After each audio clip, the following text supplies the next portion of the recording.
जय श्री राम, हर हर महादेव। मैं अधिवक्ता बागेश श्रीवास्तव वाराणसी से पुनः आप लोग के समक्ष उपस्थित हूँ एक नया वीडियो लेकर नए ऊर्जा के साथ। और मुझे विश्वास है कि आप लोग भी ऊर्जावान होंगे। हम लोग आज चर्चा करेंगे भारतीय साक्ष्य अधिनियम के अध्याय 6 में धारा 94 और 95 का, जो कि पूर्व के इंडियन एविडेंस एक्ट की धारा जो है 91 और 92 में दिया गया था। इसके पूर्व हम लोगों ने चर्चा किया है कि प्राथमिक साक्ष्य क्या होते हैं, द्वितीयक साक्ष्य क्या होते हैं। अब हम लोग यहाँ देखेंगे कि इस चैप्टर में लेटेंट एम्बिग्यूटी और पेटेंट एम्बिग्यूटी के बारे में, कि कब किसी डॉक्यूमेंट के बारे में कोई ऐसी जो अंतर्वस्तु है, कंटेंट है, पेटेंट एम्बिग्यूटी है तो उसका साक्ष्य दिया जा सकता है कि नहीं दिया जा सकता है। लेटेंट एम्बिग्यूटी है तो उसका साक्ष्य दिया जा सकता है कि नहीं दिया जा सकता है। अभी फ़िलहाल धारा 94 और 95 में हम लोग सिर्फ डॉक्यूमेंट के बारे में देखेंगे कि किन डॉक्यूमेंट के बारे में क्या क्या न्यायालय में दिया जा सकता है साक्ष्य। तो जहाँ तक हेडिंग ही इसका है कि आप the exclusion of oral evidence bye documentary evidence, मतलब यदि जहाँ कोई डॉक्यूमेंट्री एविडेंस है तो उसके बारे में मौखिक साक्ष्य का वर्जन।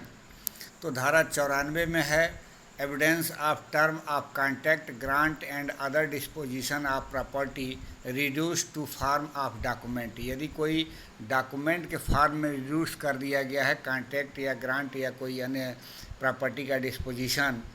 तो उसको उसके बारे में कोई भी साक्ष्य मौखिक साक्ष्य नहीं दिया जाएगा। यहाँ पे धारा 94 कर रहा है कि when the term of a contract or of a grant or of any other disposition of property have been reduced to the form of a document। मतलब डॉक्यूमेंट फॉर्म में यदि कोई रिड्यूस किया गया है, जारी किया गया है, कोई संविदा है या कोई ग्रांट है या कोई अन्य संपत्ति का बयान है, या इसके अलावा कह रहा है कि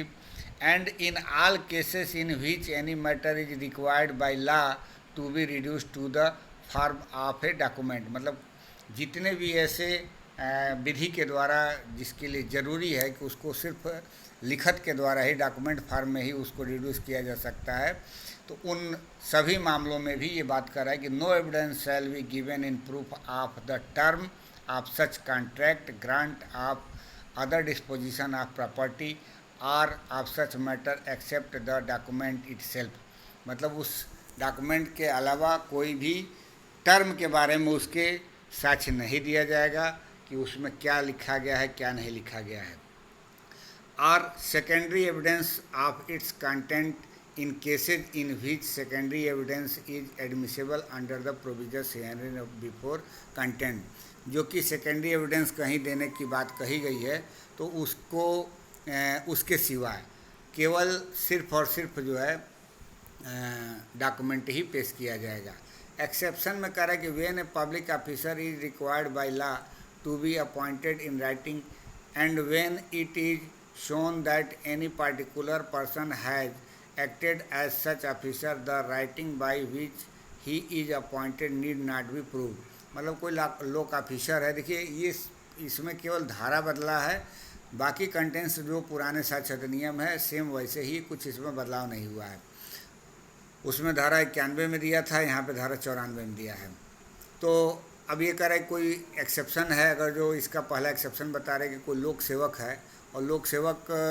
अपने परि कर्तव्य में कार्य कर रहा है, तो उसके लिए ज़रूरी नहीं है कि उसके लिए रिटेन में कोई अपॉइंटमेंट के बारे में उसको प्रूफ दिया जाए। जैसे यहाँ का कोई डीएम है, रात में उसका ट्रांसफ़र हो गया और आ गया और यहाँ पे डीएम के पद पे अपना कार्य कर रहा है, तो उसके लिए कोई प्रूफ नहीं मांग सकता है कि भैया आप अपना प्रूफ दिखाओ कि यहाँ डीएम तुम हो कि नहीं हो। एक्सेप्शन 2 कह रहा है कि wills admitted to probate in India may be proved by the probate. अगर जो कोई विल्स है यानी वसीयत है और उसका जो है एडमिट किया जा चुका है प्रोबेट के रूप में, तो उसका भी साक्ष्य दिया जा सकता है। अब एक्सप्लेनेशन कर रहा है कि 10 section applies equally to cases in which the content contract grants or disposition of property referred to are contained in one document and to cases in which they are contained in more document than one। मतलब अगर कई दस्तावेज के रूप में अगर जो कोई इसको जारी किया गया, रिड्यूस किया गया है, तो कोई एक दस्तावेज पेश करके दिया जा सकता है। Where there are more original than one original only need be proved, मतलब अगर जो कोई कई प्रतियों में है ओरिजिनल, तो एक प्रति जो है उसका प्रूव किया जा सकता है प्रस्तुत करके। The statement in any document way whatever of a fact other than the facts referred to in this section shall not preclude the admission of oral evidence as to the same fact, मतलब ऐसा कोई document है तो document को ही पेश किया जाएगा, उसके अलावा कोई भी उसके बारे में वो नहीं लिया जाएगा, क्या बोलते हैं, साक्ष्य नहीं दिया जाएगा उसके फैक्ट के बारे में। इलुस्ट्रेशन भी सेम ही है, इसमें कुछ बदलाव नहीं है जो कि वहाँ था। If A contact B content in several letters all the letters in which is content must be proved, अगर जो कई प्रतियों में कोई लेटर जारी किया गया है तो सभी प्रतियों को प्रस्तुत किया जा सकता है। इसी तरीके से कह रहा है कि if A contact is contain in A bill of exchange the bill of exchange must be prove, अगर जो कोई विनिमय पत्र में अंतर्विष्ट है कोई संविदा, तो विनिमय पत्र को साबित करना होगा। इसके बाद सी कह रहा है कि if A bill of exchange is drawn in A set of 3 one only need B prove, मतलब अगर 3 प्रतियों में कोई एक्सचेंज बिल ऑफ एक्सचेंज है तो उसको एक प्रति जो है प्रस्तुत करके साबित किया जा सकता है। इसी प्रकार डी है कि contract in writing with B for the delivery of indigo upon certain term, the contract mentions the fact that we had paid the price of other indigo contract for verbally on another occasion. Oral evidence is offered that no payment was made for the other indigo. The evidence is admissible. मतलब इसका कहने का मतलब कोई अन्य बात के लिए मना नहीं करता है धारा, अगर जो कोई अन्य बात हुआ है उस टर्म्स के अलावा, तो उस टर्म्स के अलावा किसी बात के लिए साबित कर सकते हैं। लास्ट में करें कि A gives B a receipt for money paid by B, oral evidence is offered of the payment, the evidence is admissible, तो इसके बारे में भी आप एविडेंस दे सकते हैं कि कोई रसीद दिया गया है तो और वो कहता है कि भैया हमको रसीद नहीं मिला है, तो उसके बारे में मौखिक साक्ष्य दिया जा सकता है उस रसीद के बारे में, कंटेंट्स के बारे में नहीं। अब धारा 92 जो वहाँ पे था, यहाँ पे धारा 95 हो गया है कि exclusive of evidence of oral agreement. देखिए यहाँ धारा 94 में डॉक्यूमेंट की बात कर रहा था, अब यहाँ एग्रीमेंट की बात कर रहा है, और ये रेफ़र करके धारा 94 को कह रहा है कि यदि धारा 94 में वो डॉक्यूमेंट प्रूफ हो चुका है तो फिर उसमें उसके एग्रीमेंट के बारे में कोई भी ओरल एविडेंस नहीं दिया जाएगा। देखिए पहले ही कह रहा है कि when the terms of any such contract grant or other disposition of property or any matters required by law to be reduced to the form of the document have been proved according to section 94, मतलब जो भी ऊपर बातें कही गई हैं 94 में यदि प्रूव्ड कर दिया गया है, तब कह रहा है कि no evidence of any oral agreement or statement shall be admitted as between the parties to any such instrument or their representative in interest for the purpose of contradicting, varying, adding to or subtracting for its term. अब इसका सीधा सीधा कहने का मतलब यही है कि अगर जो कोई जो धारा 94 में कोई ऐसी संविदा है या कोई ग्रांट है या कोई जो है विधि द्वारा अपेक्षित है जिसको कोई लेखबद्ध किया जाए और या कोई लिखित फॉर्म में है और उसको पिछली धारा में साबित किया जा चुका है, तब ऐसी लिखत के पक्षकारों या उसके हित प्रतिनिधियों के बीच के किसी मौखिक करार या कथन का कोई भी साक्ष्य उसके निबंधनों के खंडन करने के या उसमें फेरफार करने के या जोड़ने के या उससे उनमें से घटाने के प्रयोजन के लिए ग्राह्य नहीं किया जाएगा, ये बात कर रहा है। अब प्रोविजो इसमें दिया गया है, कह रहा है कि provided that any fact may be proved which would invalidate any document, मतलब कोई ऐसा फैक्ट है जो कि उस डॉक्यूमेंट को ही इनवैलिड कर दे, or which would entitle to any person to any decree, या किसी ऐसे व्यक्ति को डिक्री का हकदार बना दे, अथवा order relating thereto such as fraud, intimidation, illegality, want of due execution, want of capacity in an contracting party, want or failure of consideration or mistake in fact of or law। मतलब contract को जिस आधार पर अविधिमान बना दिया जाए या उसको जो है कोई फ्रॉड के द्वारा, मिस्टेक के द्वारा किसी पार्टी के उसको एग्जीक्यूट कराया गया है, तो उन सब तथ्यों को उठाया जा सकता है, लेकिन बाकी के चीज़ों पे नहीं कहा जा सकता। प्रोविजो यही कह रहा है। प्रोविजो इसके आगे कह रहा है कि provided further that the existence of any separate oral agreement as to any matter on which a document is silent and which is not inconsistent with its term may be proved in considering whether or not this proviso apply, the court shall have regard to the degree of formality of the document। अब ये इसके बाद ये कह रहा है कि कोई ऐसी दस्तावेज है जिसके विषय के बारे में वो दस्तावेज मौन है, लेकिन उसका ऐसा निबंधन है जिससे कि असंगत नहीं है। अगर जो कोई मतलब बात दिया जा रहा है न्यायालय में, कोई ऐसी बात कही जा रही है उस दस्तावेज के बारे में जो कि उसके निबंधनों से असंगत नहीं है और किसी पृथक मौखिक करार का अस्तित्व साबित करने के लिए वो दिया जा रहा है, तो इस पर विचार करते समय ये परंतुक लागू होगा या नहीं, ये न्यायालय उसकी प्रारूपता को ध्यान में रखेगा, तब जाके वो दिया जा सकता है। अब इसके बाद provided also that the existence of any separate oral agreement constituting a condition precedent to the attaching of the obligation under any such contract, grant or disposition of property may be proved। अभी कह रहा है कि कोई ऐसी शर्त है जो कि पहले पूरा करना ज़रूरी है, तब उसका एग्जीक्यूशन संभव होगा। जैसे मान लीजिए कोई शर्त लगाया गया कि भैया आप लोग टीपीएम देखे होंगे, कोई शर्त लगाया गया कि आप पहले 1 बीघा मेरा खेत जोत देंगे तब मैं आपको इतना जो है पैसा दूंगा। अब बिना खेत को जुताई किए आप पैसे का हकदार देंगे, मतलब ये कंडीशन प्रेसिडेंट की बात कर रहा है कि पहले वो शर्त पूरा किया जाएगा तब जो है उसको इन्फोर्स कराया जाएगा उस एग्रीमेंट को। तो ऐसा कोई प्रोबाब्ल शर्त लगा करके एग्रीमेंट किया गया है तो उस पर आप मौखिक जो है साक्ष्य दे सकते हैं कि भाई पहले तो शर्त यही था, इन्होंने शर्त पूरा नहीं किया और ये एग्जीक्यूशन के लिए चले आए न्यायालय में। अब इसके बाद कह रहा है कि provided also that the existence of any distinct subsequent oral agreement to rescind or modify any such contract, grant or disposition of property may be proved except in cases in which such contract, grant or disposition of property is by law required to be in writing or has been registered according to the law in force for the term being as to the registration of documents। अब देखिए इसका भी साक्ष्य दिया जा सकता है। इसका कह रहा है कि कोई भविष्य में मान ली कोई आपने डॉक्यूमेंट को निष्पादित किया, उसके बाद कोई भविष्य में ऐसा कोई और आप लोगों के बीच में कोई ऐसा एग्रीमेंट हो गया है, डॉक्यूमेंट निष्पादित कर दिया जो कि पहले वाले को अविधिमान कर देता है, तो उस कंडीशन में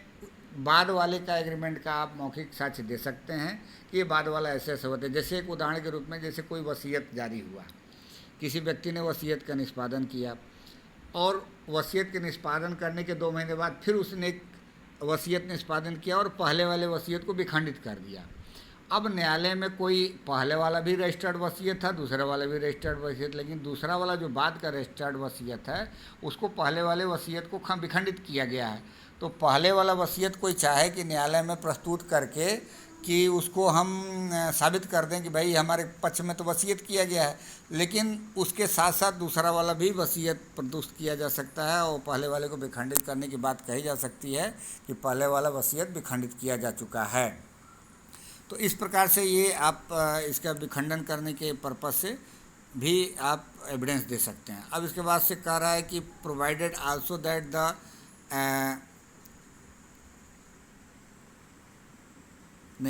provided also that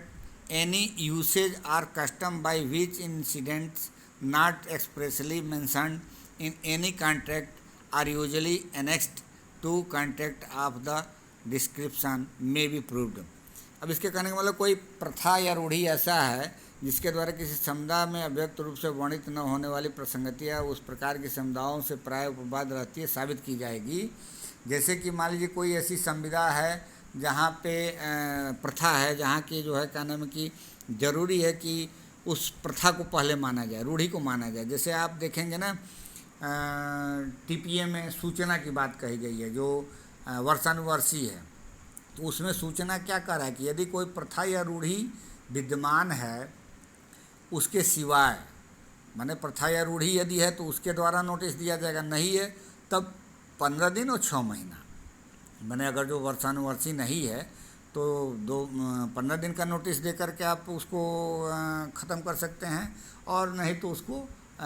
6 महीने की नोटिस देना अनिवार्य होगा वर्षानुवर्षी में। तो ये मैंने एक उदाहरण दिया है यहाँ पे, हालांकि ये उदाहरण फिट नहीं बैठता लेकिन एक उदाहरण के रूप में है। तो उसके कहने का मतलब यही है कि कोई यदि प्रथा वगैरह है और जिसके वजह से ये कॉन्ट्रैक्ट जो है इनवैलिड हो जाए, चाहे कुछ इस तरीके का हो जाए, उपाबद्ध आ जाए, तो फिर उसका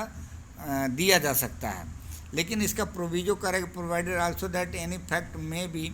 provided which shows in what manner the language of the document is related to existing fact. कोई ऐसा भाषा है जो कि उसको दर्शित करता है कि ये किस प्रकार से साबित किया जाएगा। मतलब जैसे मान लीजिए उर्दू में लिख दिया गया हो, कोई ऐसा डॉक्यूमेंट है जो इंग्लिश में लिख दिया गया हो, तो उसके भाषा को ठीक ठीक कैसे कैसे इस तरीके के लागू होंगे उस तरीके के मतलब टर्म्स पे उसको साबित करने के लिए यहाँ पर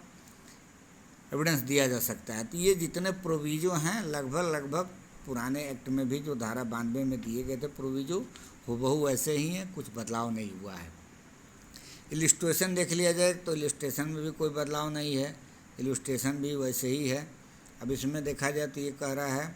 इलिस्ट्रेशन इसका कि a policy of insurance is effected on goods in ships from Kolkata to Visakhapatnam. The goods are shipped in a particular ship which is lost. The fact that particular ship was orally accepted from the policy cannot be proved। मतलब कोई policy के रूप में ऐसा है कि बीमा policy किया गया है कि कलकत्ता से लंदन जाने वाले पोत में कोई ऐसा माल है, उसके बारे में पॉलिसी है और वो रास्ते में क्या होता है कि पोत नष्ट हो जाता है, तो उस पॉलिसी किससे मौखिक रूप से अपवादित या साबित कोई ऐसी बात नहीं की जा सकती कि ऐसा नहीं था या नहीं हुआ था। पॉलिसी हो गया तो हो गया, मतलब लिखित रूप में। इसके बाद फिर ये करे डिग्री agrees absolutely in writing to pay B on 1000 rupees on the 1 March 2023। उसके बाद the fact that at the same time an oral agreement was made that the money should not be paid till the 31st March 2023 cannot be proved। इसके कहने का मतलब कह रहा है कि अगर जो कोई लिखित करार किया गया है और उसमें 1 मार्च को देने की बात कही गई है 1000 रुपया, तो उसके बारे में ये नहीं कहा जा सकता है फिर कि 31 मार्च को भी मौखिक करार हुआ था कि दिया जा सकता है। अब उसके बाद से सी करा है कि N estate called the Rampur Tea Estate is sold by a deed which contains a map of the property sold. The fact that land not included in the map had always been regarded as part of the estate and was meant to pass by the deed cannot be proved। अब यहाँ पर भी देखिए कह रहा है कि यदि रामपुर चाय संपदा नामक एक संपदा किसी विलेख द्वारा बेची जाती है जिसमें विकृत संपत्ति का मानचित्र अंतर्भुक्त है, यह तथ्य कि मानचित्र में न दिखाई गई भूमि सदैव संपदा का भाग रूप मानी जाती रही थी, उस विलेख द्वारा उसका अंतरित होना अप्रेत था, साबित नहीं किया जा सकता। मतलब जो लिखित में कोई चीज़, जैसे आप लोग जो रजिस्ट्री कराते हैं तो उसमें डीड के साथ में एक मानचित्र भी दिया जाता है कि जिस प्रॉपर्टी को सेल किया जा रहा है कि उसका चौहद्दी क्या है, पूर्व पश्चिम उत्तर दक्षिण। अब उसमें ये इंक्लूड मौखिक साक्ष्य में नहीं कहा जा सकता कि मानचित्र के अलावा भी जो बाकी उसके साथ में संलग्न एरिया है वो भी उसका ही भाग माना जाता रहा है, तो ये मौखिक साक्ष्य में नहीं दिया जा सकता है। जो एक बार लिखित में है वो वही माना जाएगा। डी कह रहा है कि ए enters into a writing contract with B to work certain mines the property of B upon certain terms, A was induced to do so by a misrepresentation of B's as to their value, the fact may be prove. मतलब इसके कहने का मतलब कि अगर जो कोई ऐसा दुरुपदेशन करके कोई एग्रीमेंट कराया गया है और वो गलत मतलब बातें हैं उसमें, मतलब शो किया गया है गलत कुछ कह करके, तो उस निबंधन के बारे में जो है जिससे उत्प्रेरित होकर वो संविदा किया था, तो उसके निबंधनों के बारे में साक्ष्य दिया जा सकता है। जैसे क किन्हीं खानों को जो ख की संपत्ति है किन्हीं निबंधनों पर काम में लाने का ख से लिखित करार करता है, उनके मूल्य के बारे में ख के दुरुपदेशन द्वारा क ऐसा करने के लिए उत्प्रेरित हुआ था, यह तथ्य साबित किया जा सकता है। क्योंकि यहाँ पे दुरुपदेशन शब्द आ गया है, तो दुरुपदेशन शब्द को आप साबित कर सकते हैं क्योंकि ये वाइडेबल हो जाएगा प्रॉपर्टी एग्रीमेंट। अब इसके बाद ये कह रहा है कि ए इंस्टीट्यूटेड्स a suit against B for the specific performance of a contract and also praise that the contract may be reformed as to one of its provisions as that provisions was inserted in it by mistake. A may prove that such a mistake was made as would by law entitle him to have the contract reformed। मतलब कोई mistake हुआ है तो mistake को भी साबित किया जा सकता है जिससे सुधार करके उसको लागू किया जा सके। जैसे धारा 19 में आप स्पेसिफिक परफॉर्मेंस एक्ट पढ़ेंगे तो उसमें ये बात कहा गया है। अब इसके बाद से देखिए, A orders good of B by a letter in which nothing is said as to the time of payment and accepts the goods on delivery. B sues A for the price. A may show that the goods were supplied on credit for the terms still expired। अब यहाँ पे देखिए ये कह रहा है कि क पत्र द्वारा ख का माल आदिष्ट करता है जिसमें संदाय करने के समय के बारे में कुछ भी नहीं कहा गया है और प्रदान पर माल को प्रतिहित करता है। ख मूल्य के लिए क पर वाद लाता है। क दर्शित कर सकेगा कि माल ऐसी अवधि के लिए उधार पर दिया गया था जो अभी अनवसित नहीं हुई है, मतलब कोई क्रेडिट की बात है तो उसको साबित कर सकता है। अब इसके बाद नेक्स्ट जो है कह रहा है कि A sells B a horse and verbally warrants him sound. A gives B a paper in this words bought of a horse for 30,000 rupees. B में प्रूव द वर्बल वारंटी। देखिए वर्बल वारंटी जो दी जाती है उसको वो साबित कर सकेगा क्योंकि वर्बल वारंटी उसका जो है लिखित का एक अंग होता है। अब इसके बाद से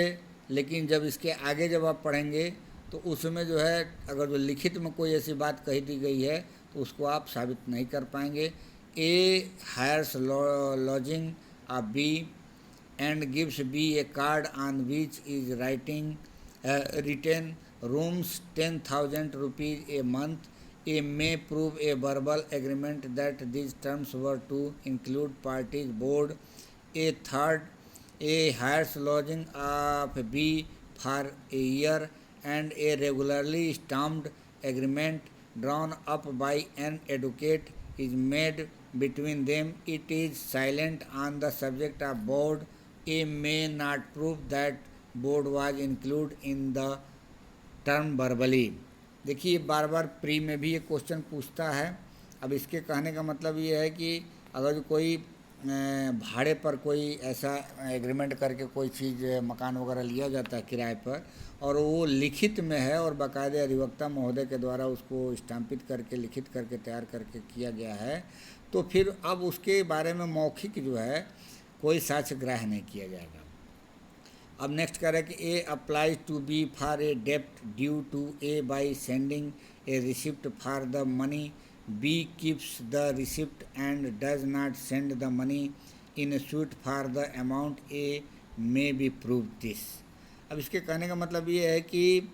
कोई ऐसा ऋण है जिसके लिए धन की रसीद भेजकर ऋण चुकाने का क आवेदन करता है और ख रसीद रख लेता है और धन नहीं भेजता, उस रकम के लिए वाद में क इसको साबित कर सकेगा कि भैया देखिए हमारे साथ फ्रॉड हो गया है। अब इसके बाद नेक्स्ट कह रहा है कि A and B make a contract in writing to take effect upon the happening of a certain contingency, the writing is left with B, who sue A upon it, A may shown the circumstances under which it was delivered. ये कह रहा है कि कोई क और ख के बीच लिखित संविदा है जो कि अमुक निश्चित घटना के घटित होने पर प्रभावशील होनी है, वह लेख ख के पास छोड़ दिया जाता है जो उसके आधार पर क वाद लाता है, तो क उन परिस्थितियों को दर्शित कर सकेगा जिसके अधीन वह प्रदत्त किया गया था। तो अब देखिए ये जो बातें हैं 1 और आई और जे तक, अब इसमें कहीं कुछ भी बदलाव नहीं हुआ है। जो धारा 91 और 92 में वहाँ था वही चीज़ यहाँ पे धारा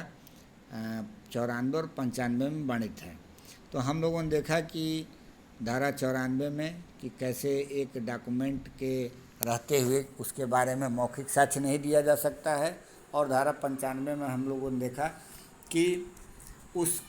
डॉक्यूमेंट को यदि प्रूव कर दिया जाता है तो उसके फिर कंटेंट्स के बारे में, एग्रीमेंट के बारे में, करार के बारे में कोई भी ऐसा साक्ष्य नहीं दिया जा सकता जिससे कि फेरफार हो, विखंडित हो या कुछ ऐसा हो। तो कुछ बदलाव नहीं हुआ है। हमने जो कुछ भी बातें कही है सिर्फ बेयर पे आधारित है। आप लोग भी बेयर ज़रूर देखिएगा और मुझे विश्वास है कि आप लोग को मेरी बात ज़रूर समझ में आई होंगी। और मेरा निवेदन है कि अभी तक मेरे इस चैनल को सब्सक्राइब जो नहीं किए हैं कृपया सब्सक्राइब कर लें, बेल आइकन पर क्लिक कर दें ताकि जब भी मैं कोई वीडियो अपलोड करूं तो आपको इसकी सूचना मिल जाए, और अधिक से अधिक लोगों को शेयर करिए ताकि अधिक से अधिक लोग इसका लाभ ले सकें। मिलते हैं अगले वीडियो में नए टॉपिक के साथ, तब तक के लिए इजाज़त दीजिए। धन्यवाद।